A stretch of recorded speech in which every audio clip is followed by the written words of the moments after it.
So now we have best practices for creating visually appealing interface. The first is consistency.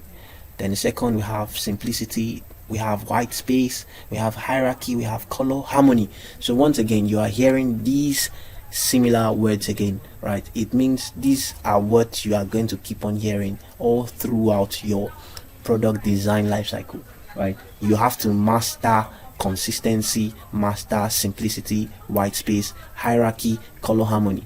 Now let's treat the first one, consistency. Of course, I've given an example of these before now, but then I'll show you across some more images, even the examples we've used before. You'd see that consistency cuts across almost all the designs we used in design illustration we used in this tutorial, right? So now we have the consistency. It maintains consistency in design elements such as colors, typography, and spacing throughout the interface. Now watch this. Now this image has consistency in the way the items in the page were displayed. Now you see this is a shoe being displayed for sale, right? This is an e-commerce website, right, where items are being sold. Now you see this is the first shoe, the same positioning, the same orientation of the first shoe is what is maintained in the second shoe. You could see after the shoe there's a shadow, there's a text, right, and then there's a gap in between them. Now you see the same spacing. You have the shoe facing the same angle, the shadow, and then the text, the same spacing, and then you see a spacing here. Now this spacing you see here is the same spacing you find here as well, and then you see the same thing happening here. The shoe, the text, and then the spacing are just perfect, right? So this is look at this design. It's so clean, it's so excellent, and then it's attractive, right, at the first view, or it's intuitive, right? So that's that about consistency. Now let's look at the next, simplicity. Keep the design simple and uncluttered to avoid overwhelming users and improve comprehension, right? You see on this same design, you see it's very simple, and then it's straightforward. You know this is an e-commerce website, and then you are not distracted by the contents around. You are focused on the items that are being displayed, which the user experience designer wants you to focus on. These are the catchy areas, these items that are being sold. So your attention goes to the items that are being sold. Why? Because the design is simple and straightforward, right? So you should maintain simplicity as a product designer, right? So now you have white space. Use ample white space to create breathing room between elements, enhancing readability and visual appeal, right? Now you see that here as well, right? You see the white spacing all around, see the gapping, and this gapping all supports white spacing, right? The spacing on this page was maximized, right? And then you still see the design is still intuitive, it's still attractive, and you may be surprised how much effort were put into making these very simple, right? So you should imbibe the act of making your design as simple and clear as possible. Are you following me? Now the next one, we have hierarchy. As we've explained countless times, establish a clear visual hierarchy to guide users' attention and prioritize important elements.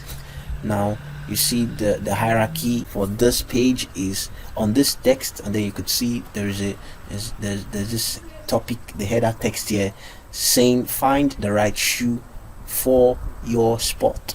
Now this is the section that this is a landing page. This is the section a user first come across upon entering this page. Go do your research and get back to me. The name of the section, I want you to get that across, or to have whoever is in charge of collecting the feedback for this course. Now let's move on. We have color harmony. Choose a cohesive color palette that complements the brand identity and creates visual harmony, right? We've dealt with this while we use this example. You could see the color palette that was used. Now you could see some touches of yellow, and then you have green, and then you see this yellow can also be found in the food items, right? The food items you see on the user interface. You could see that the colors were carefully chosen based on the products that were being displayed, and then based on the brand identity. So that's for that. I guess that's the last for color harmony. So let's move on. I think this is the last section of the best practice for creating visual appealing interface.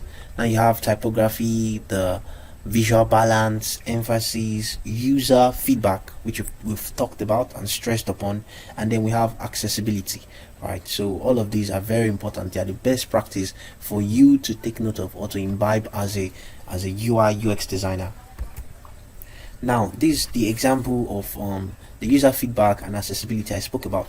Now you see this message was attempted to be sent, right, but then it didn't deliver, and then there is you could see, if you look closely at this spot, you see not delivered. This is a user feedback, right? You could also see there are so many pointers showing that this message wasn't delivered. Only on this singular message you see this not delivered. You could see this icon also represented here, showing that there's an error somewhere. The message was not delivered, and then it went on to further release to send a pop-up modal that the message cannot be sent. And then you could see the level of feedback that was given to this user, just to tell them that no, your action was not carried out, right? So it is very important for you as a UI UX designer to imbibe in your design feedback mechanism, right? So also on this other screen you could see the feedback here, stated here. You see it's showing delivered, right? And then you could see this microphone, and upon clicking it, they can simply record their message and send to whoever they want to send their message to, right? And then you could see all the features that are here for accessibility.